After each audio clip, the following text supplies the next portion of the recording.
Welcome back to Lori's Dollhouse Rejuvenation. For this episode, we're going to be working in this area here. And this is the original 135-year-old fence, and it is really ratty.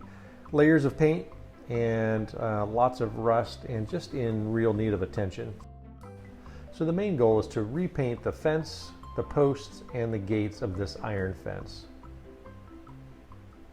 Before we get into the project, don't forget to like, subscribe, and hit that notification bell for future content.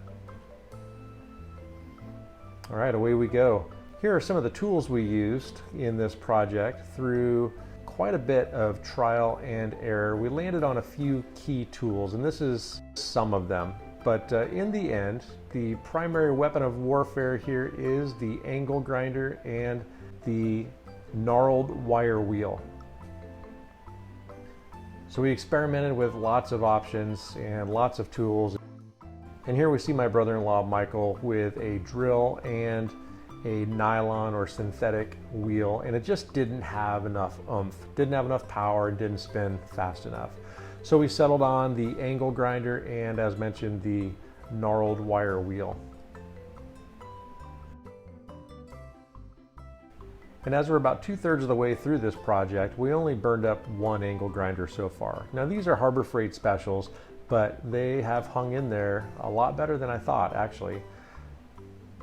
Michael spent hours and hours and hours grinding on this fence. Actually, we've been working on this project since May, and it is now August. So on and off, a few hours here and a few hours there, but still lots of hours, and those grinders get really hot.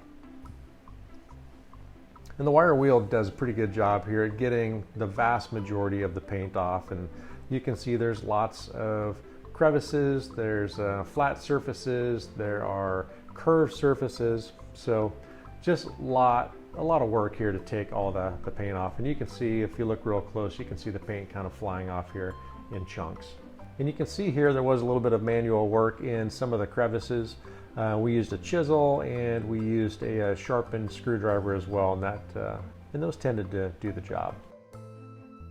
As the fence sat naked, open to the elements, it did rust up immediately, and the rust just kind of got denser as time went on. And this was all part of the plan, because what we did then is we used a rust converter.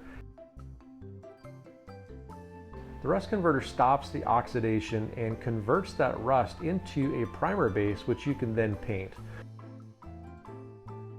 We let the rust converter sit for 72 hours according to the instructions, and it did create kind of a fine white chalky base coat to now paint.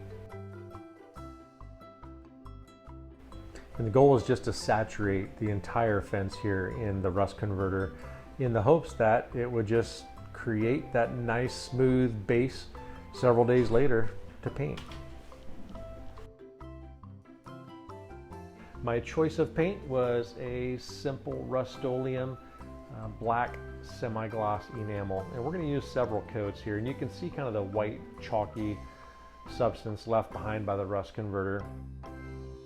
Some of that was loose and was able to be wiped off with a brush, but much of the white just remained, creating that primer base I talked about.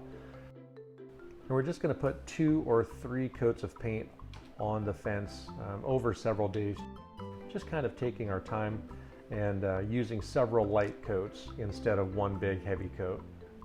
And the test will be how well this stands up to the weather. Here's a pro tip. I am not wearing painting clothes. I was just excited for this final step, and I didn't figure I'd get too dirty or get any of the paint on me, so I'm painting in street clothes.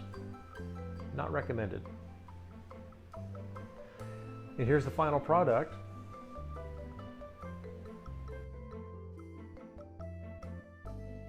Here's a little side-by-side comparison, before on the left, of course, and then after on the right.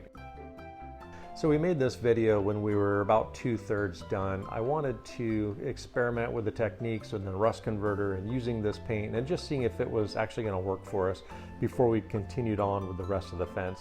And I think it's going to work for us. So we're just going to continue on and finish the project. Thanks for watching. We'll see you next time.